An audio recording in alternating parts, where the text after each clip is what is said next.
दिल्ली दिल वालों की दिल्ली ने पूरे हाथों को बाहों को फैलाकर इस भारत यात्रा का स्वागत किया है। हम बहुत खुश हैं और वो दिन को याद करते हैं जब हम कन्याकुमारी से चले। मोदी ऐसा है जो देश को बचा सकता है, इन फासिस्ट ताकतों से देश के बेरोजगारों को रोजगार दिला सकता है, युवाओं के भविष्य को, महिलाओं की सुरक्षा, किसानों की सुरक्षा सब राहुल जी कर सकते हैं। नहीं करेंगे तो देश की जनता को तो किसी चीज में उलझाना है ना, तो जाहिर सी बात है वो भगवा रंग पे उलझाएंगे। मंदिर की बात करेंगे, मस्जिद की बात करेंगे, कश्मीर तक जाएंगे। यहाँ तक कन्याकुमारी से दिल्ली तक आए हैं तो कश्मीर भी जाएंगे हम। हमारे हौसले बहुत बुलंद हैं, हम अपने पैरों से नहीं हौसले से चल रहे हैं, हौसले और हिम्मत से चल रहे हैं। पर अत्याचार होता है, बलात्कार होता है तो क्या कभी बोलती है स्मृति ईरानी महिला होने के नाते? कभी एक दिन भी रोष प्रदर्शन किया है? क्या लग रहा है आपको, अब तक आप पहले दिन से भारत जोड़ो यात्री हैं, तो क्या लग रहा है आपको, किन दिक्कतों का सामना करना पड़ा आपको? आज हमारे लिए बहुत खुशी की बात है कि हम दिल्ली में हैं और दिल वालों की दिल्ली ने पूरे हाथों को बाहों को फैलाकर इस भारत यात्रा का स्वागत किया है। हम बहुत खुश हैं और वो दिन को याद करते हैं जब हम कन्याकुमारी से चले थे 7 सितंबर को, और आज दिल्ली में यकीन ही नहीं होता कि ये पल कैसे गुजरे।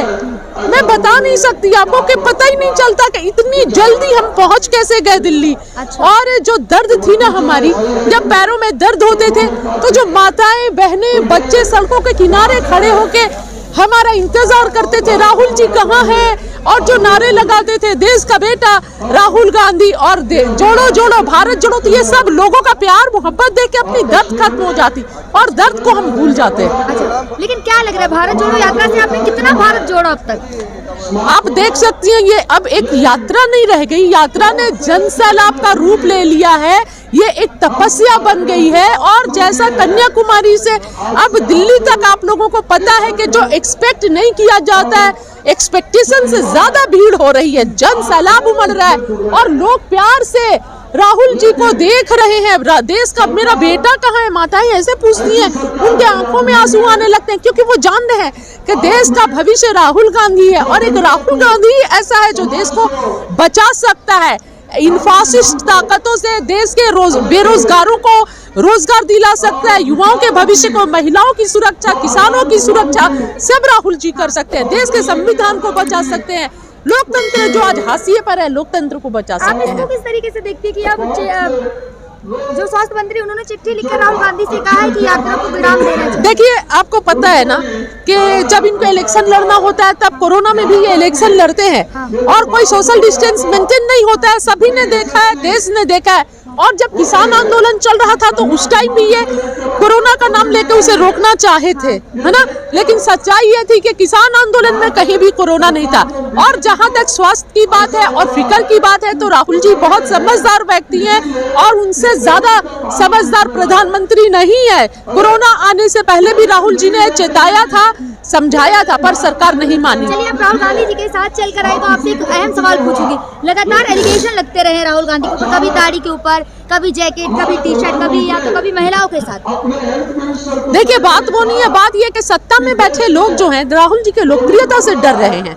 उन्होंने बहुत पैसे खर्च करके और पूरा एक सिस्टम बैठा रखा था दिन रात राहुल जी की छवि को खराब करने में। अब देश की जनता ने राहुल जी की असली छवि को देख लिया है, समझ गए हैं कि ये लगातार झूठ परोसा गया है, यही देश का असली नेता है, यही देश का हीरो है जो कन्याकुमारी से कश्मीर तक उनके लिए चल रहा है। तो इसे जो राहुल जी की लोकप्रियता से डर गई है सरकार। आप कह रही डर गई, लेकिन सरकार कह रही है कि अपनी सभी सुधारने के लिए यात्रा निकाल रही है। अच्छा तो सरकार भी तो बहुत कुछ करती है। अच्छा। वो भी चले, मोदी जी भी चले कन्याकुमारी से कश्मीर तक, हमने कहाँ मना किया है।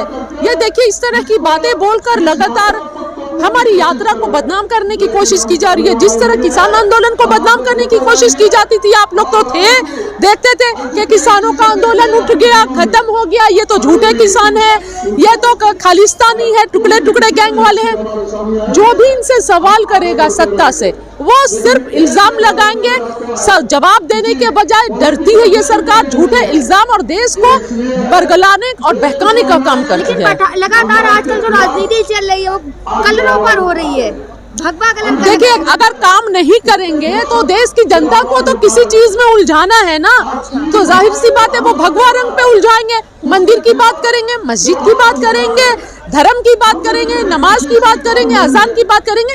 मेन जो मुद्दे हैं, मुद्दों पे चर्चा नहीं होगी, विकास पे बात नहीं होगी, महंगाई पर बात नहीं होगी, महिला सुरक्षा पर बात नहीं होगी, रोजगार पे बात नहीं होगी। महिला सुरक्षा की बात की, आपके पीछे ठीक वही लाल किला है जहाँ से लगातार मोदी जी भावुक हो जाते हैं और महिला सुरक्षा की बात करते हैं। भावुक होना और देश में महिलाओं के लिए कुछ करना, कथनी और करनी में हमारे प्रधानमंत्री का बहुत फर्क है। जो कहे वो करे तो कोई बात ही नहीं है, लेकिन आप सब जानते हैं कि कभी भी मोदी जी महिला सुरक्षा पर नहीं बोले, नहीं रोके, अपने बलात्कारियों को नहीं रोके, कभी ये नहीं बोला कि आप महिला को सम्मान दो।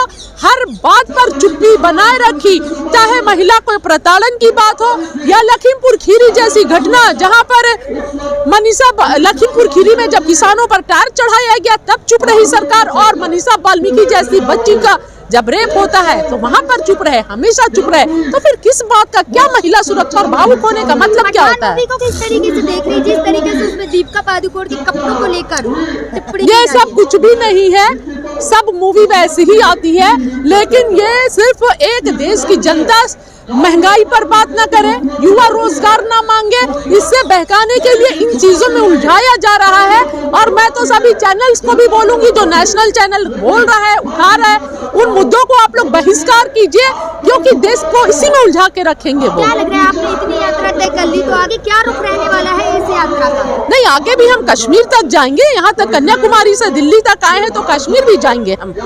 हमारे हौसले बहुत बुलंद हैं, हम अपने पैरों से नहीं हौसले से चल रहे हैं, हौसले और हिम्मत से चल रहे हैं, अपने देश के लिए चल रहे हैं, देश के युवाओं के भविष्य के लिए।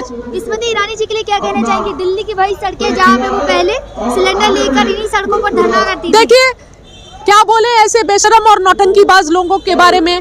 जब 400 सिलेंडर था तो धरने में बैठती थी, और अब मुंह में सेलो टेप लग गया है जब 1100-1200 सिलेंडर पहुंच गया है। और जब चुनाव का समय आता है तो खेतों में धान काटने पहुंच जाते हैं।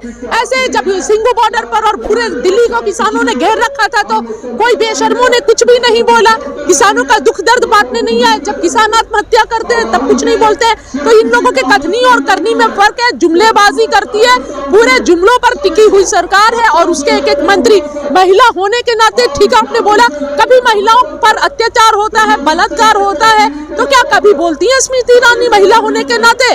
कभी एक दिन भी रोष प्रदर्शन किया है? जब उनकी बेटी का केस हुआ था तो देखा नहीं आपने किस तरीके से? सिर्फ अपनी बेटी, ये सारी देश की बेटियां किसकी बेटी हैं? जिन्होंने उन्हें चुनकर भेजा है पार्लियामेंट में, जनता ने मैंडेट किया है, ये बच्चियां किसके पास जाएंगी? ये महिलाएं किससे पूछेंगी, किससे सुरक्षा मांगेंगी? आप बताइए। लेकिन आप चलिए महिलाओं की बात करें, बयान याद आ गया, बाबा रामदेव ने कहा था कि मुझे महिलाएं बिना कपड़ों के ही अच्छी लगती है। अब आप देख लीजिए, उस पर तो कोई बवाल नहीं हुआ ना। अब ये सत्ता में बैठे लोग कितना धर्म वाले हैं, ये सिर्फ पाखंड करते हैं, धर्म को मुद्दा बना के सत्ता में बने रहना चाहते हैं और देश की जनता को लगातार बहकाते हैं। बाबा रामदेव के इतने गंदे अपशब्द पर कोई दिक्कत नहीं हुई नेशनल मीडिया को, न किसी भी ये को, लेकिन मूवी पर तो ये सिर्फ बहकाना चाहते हैं, बरगलाना चाहते हैं, मुख्य बिंदु से, मुख्य धारा से हटाना चाहते हैं। वीडियो में जनता से क्या कहना चाहेंगे भारत जोड़ो यात्रा के लिए? देखिए, मैं जनता से ये बोलना चाहूंगी कि आइए और भारत जोड़ो यात्रा में जुड़िए और अपने देश के लोकतंत्र को बचाइए, संविधान को बचाइए, युवाओं के भविष्य को बचाइए और राहुल जी का साथ दीजिए। राहुल जी बहुत अच्छे सच्चे व्यक्ति हैं, हम तो इतने दिनों से चल रहे, शायद कोई नेता देश में राहुल जी जैसा 1% भी ना हो, जितने वो सरल और सुलझे हुए व्यक्ति हैं। अगर ऐसा व्यक्ति देश का प्रधानमंत्री बनेगा तो देश का भविष्य उज्जवल होगा और ये हम सबों की खुशनसीबी होगी जो राहुल जी जिस दिन देश के प्रधानमंत्री बनेंगे।